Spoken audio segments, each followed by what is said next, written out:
At 55, you still live in the same house you bought at 28. Laminate countertops. A kitchen the color of a decision made in 1997. The neighbors in the new subdivision across town feel quietly sorry for you. They see the counters through the window. They assume the economic engine of the last 30 years simply left you behind. You have $1.5 million. This video is about what they cannot see and about why you have never once wanted them to. By the end of this video, you'll understand the stealth wealth math, which is real and boring and works. But you'll also understand the part the math can't hold. That staying in one house for 27 years is not a financial strategy that happens to look like standing still. It is standing still on purpose while the current takes everyone else somewhere. And where it takes them is the whole story. The math first, because it deserves respect. You bought the house for a number that sounds made up now. You paid it off in year 19 and kept the payment going anyway into index funds on autopilot for 11 more years. You never traded up, so you never reset the clock, never reborrowed the equity, never fed the machine that keeps most people one upgrade behind forever. The house quietly became the smallest line on a large balance sheet. Your total monthly cost to live here, taxes, utilities, the upkeep of a house that has stopped surprising you, is $1,890. The couple across town who feels sorry for you spends that on lawn service alone, so the grass can look like the grass of a man who has arrived. You mow your own. It's a good mower.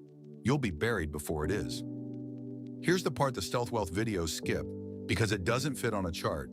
You did not stay in this house to save money. Saving money was the side effect. You stayed because a house you keep is a house that keeps you. A fixed point you can throw a life around. Everyone who moved became, a little, the house they moved to. The bigger kitchen asked for a bigger life to justify it, and they answered and kept answering. You just didn't get the question. So the house became a museum, not of what you own, of what you declined. That wall was going to be an addition. You can still see the pencil line from 2003. That corner was going to be a wine fridge.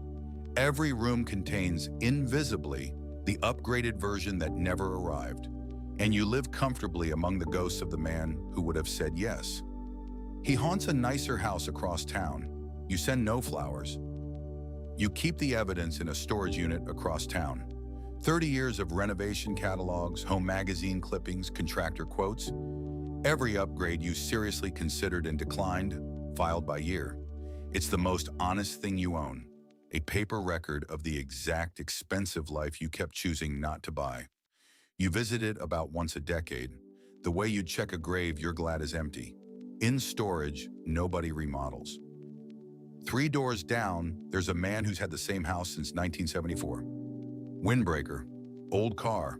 He's the one who taught you this years ago over a fence in one sentence you didn't understand until your 40s. A house you don't upgrade, he said, is a house that stops asking you for things.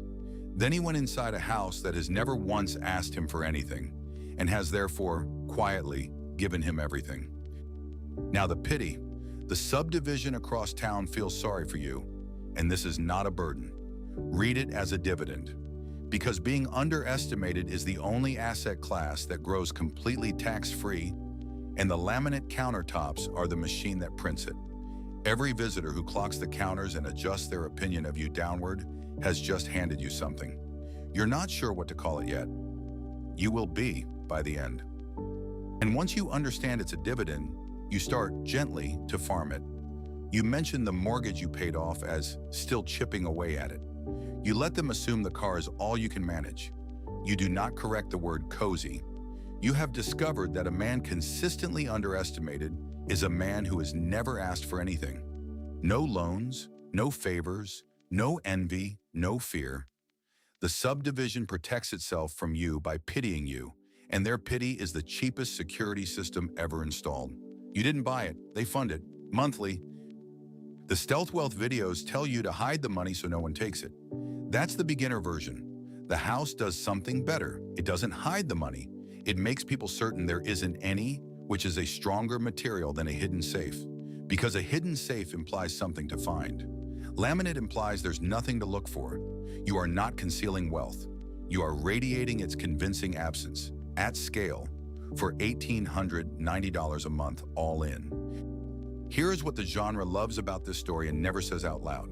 The starter home is the perfect stealth wealth prop because it is the only asset on earth that photographs as poverty and appraises as wealth. A poor man and a quiet millionaire live in visually identical houses, and the genre gets to point at yours and say, look closer for 11 minutes. You're not the subject of this video. The house is. You just live in the reveal. And the subdivision that pitied you? Watch the long shot. Its granite got replaced by the next granite. Its owners traded up and up until several traded down, hard in a year that rhymed with other years. The current that carried them somewhere carried some of them back. Your house, meanwhile, did the one thing a fixed point does. It stayed a fixed point.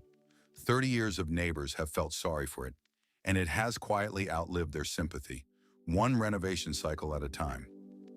You have $1.5 million in laminate countertops from 1997.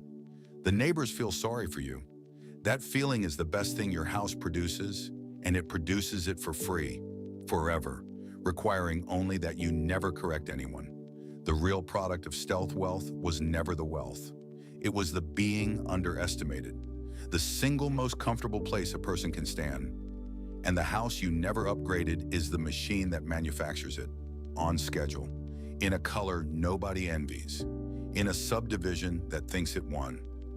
Subscribe for more cinematic finance stories. We tell them in second person so that they happen to you. Look at your own kitchen. If it embarrasses you a little, good. That's the counter working. Leave it exactly as it is.